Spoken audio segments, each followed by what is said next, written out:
Hey, what's up and how's it going, everyone? Well, I'm so glad that you have took your time to spend with me right here today on the MRB Wrestling Review Show.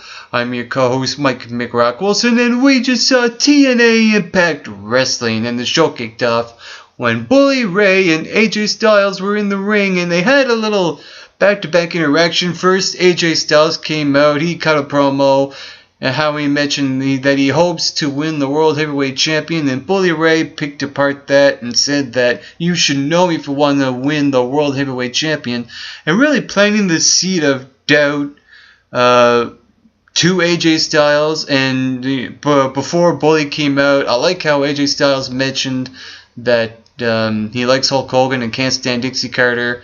Just to mention that from what happened for the past couple of weeks between AJ and Dixie, and now it's time to focus on the actual match that's happening at Bound for Glory, because there's only 3 more impacts, that one including, and 2 more before Bound for Glory. So with that being said, finally we got to see interaction between Bully Ray and AJ Styles on the show.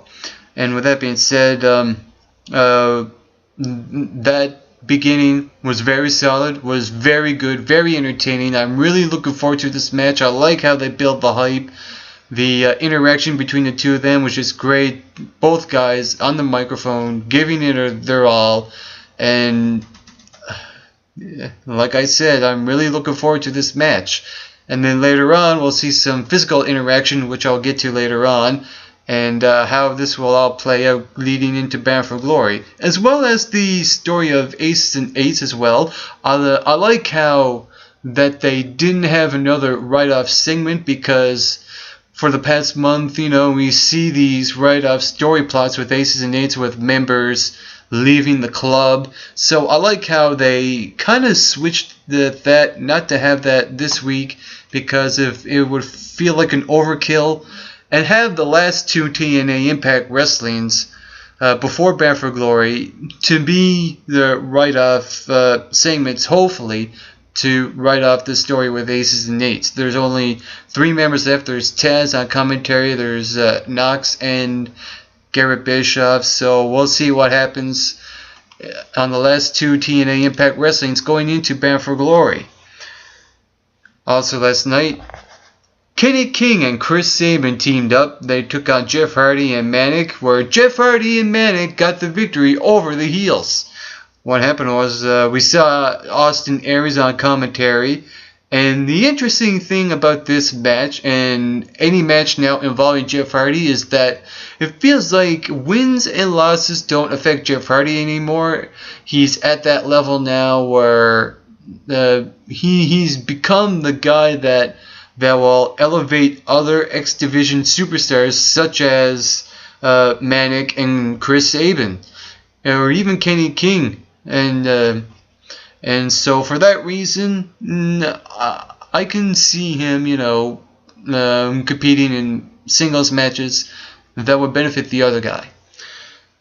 And with all that being said, what happened at the end was that after the match, Chris Sabin, of course, attacks Manic and Jeff Hardy from behind, and then Austin Aries said he had enough, came out and attacked Chris Sabin, and we see this interaction for a week or so between Austin Aries and Chris Sabin, talking about that Chris Sabin is better than the best that ever lived, and will put that to the challenge. So it's interesting that Austin Aries, when he laid out the challenge to Chris Sabin, it wasn't just Chris Sabin, because the high stakes going into Bound for Glory need to be higher than just a simple one-on-one match between Austin Aries and Chris Sabin. So what did Austin Aries do? Not only he challenged Chris Sabin, but he also challenged Jeff Hardy and Manic, and Jeff Hardy added an Ultimate X match, a match that Jeff Hardy never had before in his career. So I like now that at Bound for Glory, Jeff Hardy is going to put this match on his resume, no matter if he wins or loses. And it really don't matter if he does or doesn't. Like I said, the wins and losses don't affect him. So with that being said, going into Bound for Glory, the X Division Championship will be on the line. It will be Manic, Austin Aries, Jeff Hardy, and Chris Sabin. And I'm surprised they didn't put Kenny King in that situation because, we saw that interaction with Austin Aries and Kenny King the week before. And there's also little sub-stories with Jeff Hardy and Manic as well. So I'm surprised that they never put Kenny King in that situation, but I can understand why they didn't, because Kenny King needs to be involved in more matches before he would go into a match like that, just to elevate his X Division status as an X Division superstar. So in that sense, I do understand why they didn't put him in that situation. However, I'm really looking forward to this match. This is one of the matches I'm actually really looking forward to, because we all know it's going to be high octane, fast paced, high action, X Division style, Ultimate X. Like I said, they really anteed up the stakes for Bound for Glory. Also last night, we saw a 3-on-1 gauntlet match. It was Magnus taking on all three guys of Ego. First was Christopher Daniels that came out, and it was a heartfelt match. Magnus got the pin, Kaz came out, Magnus got the pin, and when Bobby Roode came out, you notice he was walking slowly as he was approaching the ring, because what happened was that Kaz took out the leg of Magnus so that Bobby Roode will be the opportunist to get that opportunity to take out Magnus. And what happened? Bobby Roode took out Magnus. So with that being said, I like how by the end of that match, Magnus really sold his emotions as well. And how the match ended was foreshadowing something that may not happen, who knows yet. But what happened was that Bobby Roode applied the ankle lock to Magnus, kind of signaling a Kurt Angle return if he does face Bobby Roode at Bound for Glory, perhaps. And the way he applied the ankle lock too, first he was standing up and then he applied the legs between his ankle. So, with that said, you just never know. And because what happened after backstage, we saw Christopher Daniels and Kaz and Bobby Roode really the celebrating way over the top.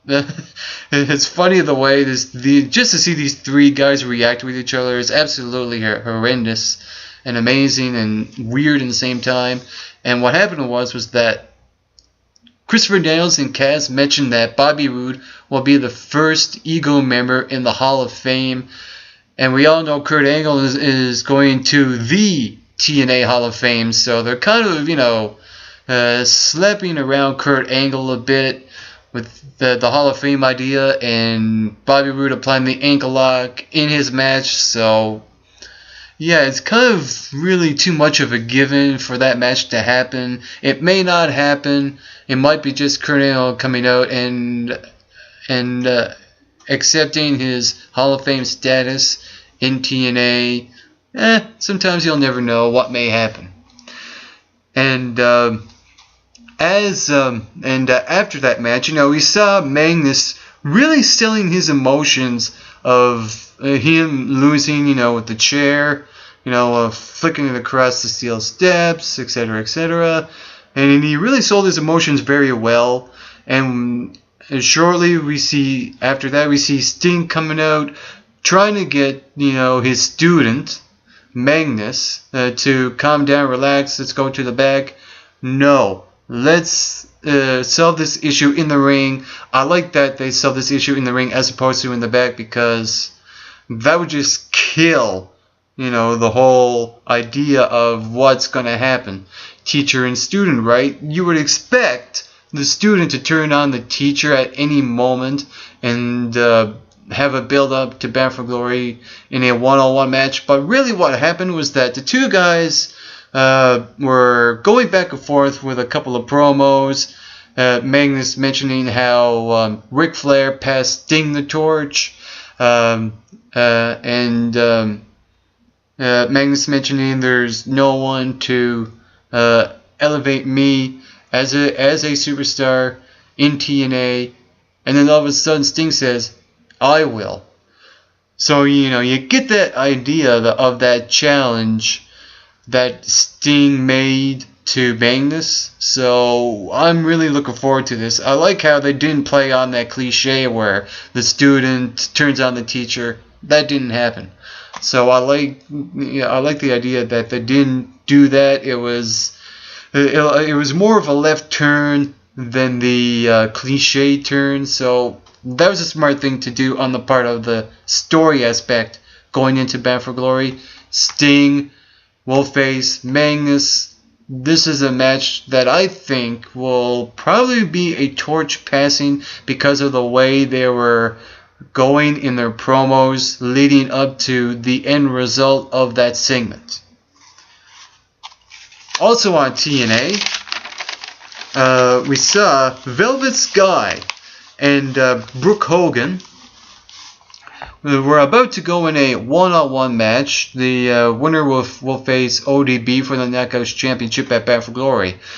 Going into this match, I was thinking, okay, what have these two Knockouts been doing for me lately? Because we see Velvet Sky being, the main squeeze for a heel, Chris Sabin, and Brooke hasn't really been doing much of anything other than being the main squeeze for Bully Ray, so it's a lose-lose situation already.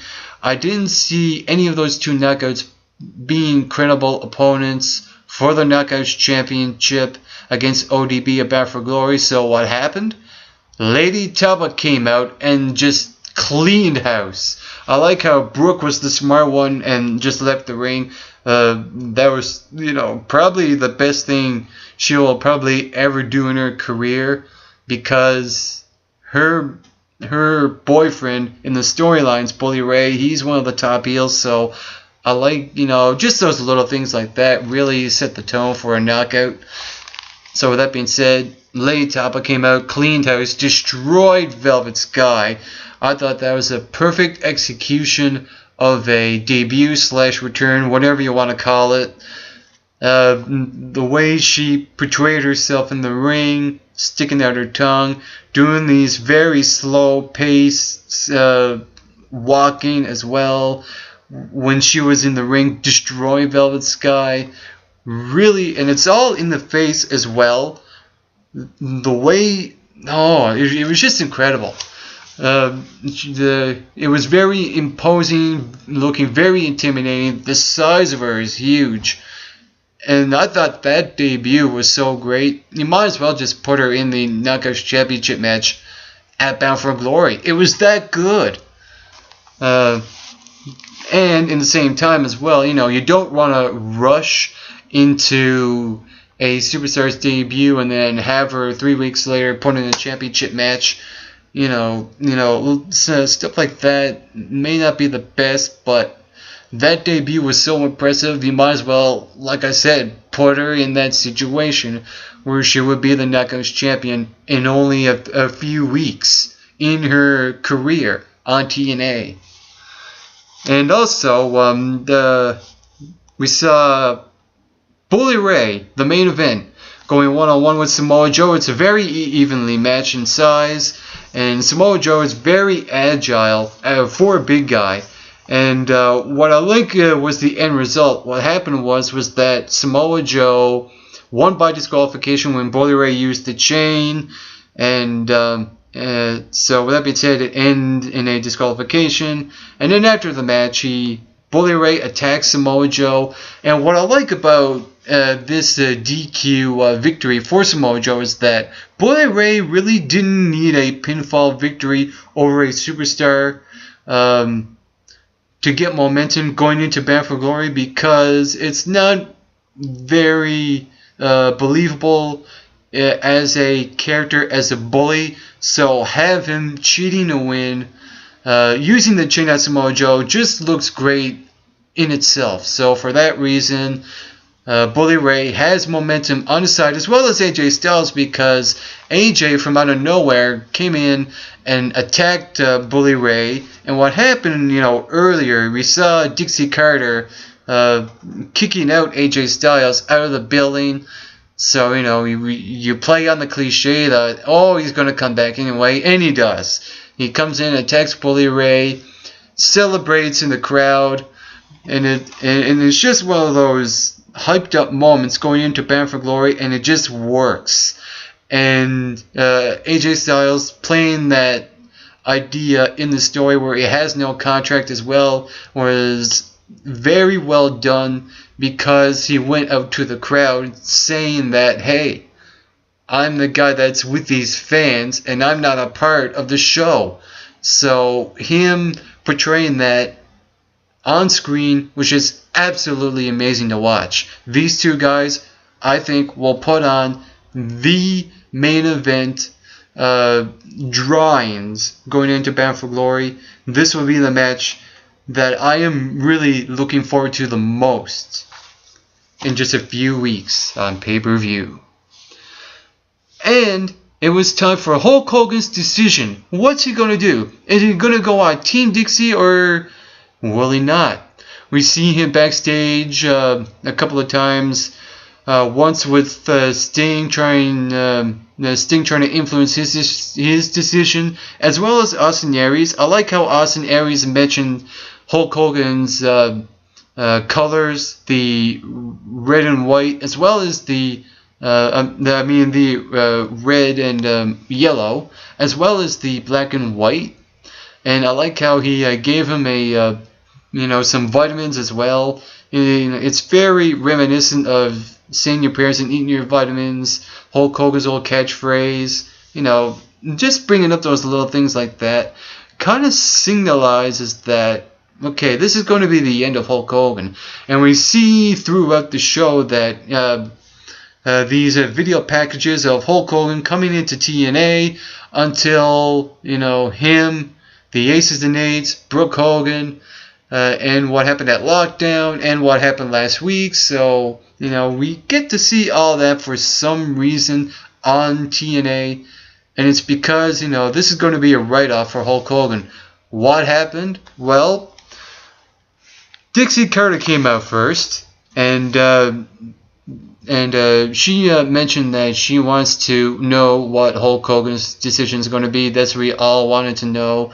The only little issue I have with Dixie Carter's promo was that she needs to work on her acting just a little bit more. I could see it improving, but she still needs to make it a little bit more believable and not too believable.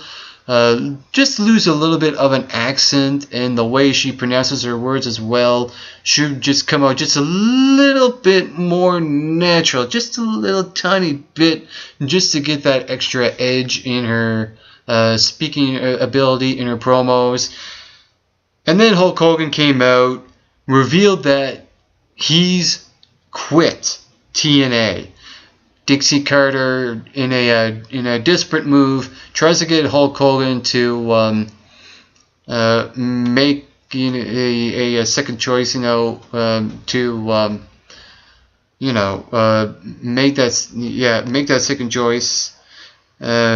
Then the way she was very desperate, holding on to Hogan's leg, and trying to get him to change his mind, and they exchanged words off the microphone on the ramp, and then ultimately at the end, Dixie Carter said that you're fired.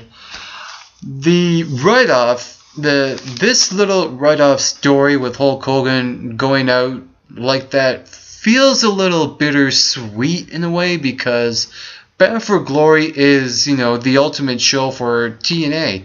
It's their biggest show of the year, and Hulk Hogan, the way he went out was a little weird, but I can understand it as well, because from what I've read on the internet, he has no contract like AJ Styles, even though he has an extension. Hulk Hogan is either up with his contract or coming up or is now up. So with that being said, it makes sense for him to go off like that. And in the same time, like I said, it's bittersweet because there's only a couple of weeks left to Bound for Glory, and I would rather see him go out at Bound for Glory as opposed to three weeks before Bound for Glory, because Bound for Glory is the be-all, end-all, biggest event of TNA's history. And that was my review of Impact Wrestling for the MRB Wrestling Review Show. I am Mike McRock Wilson. To all you viewers watching, get plenty of rest, and always do your best.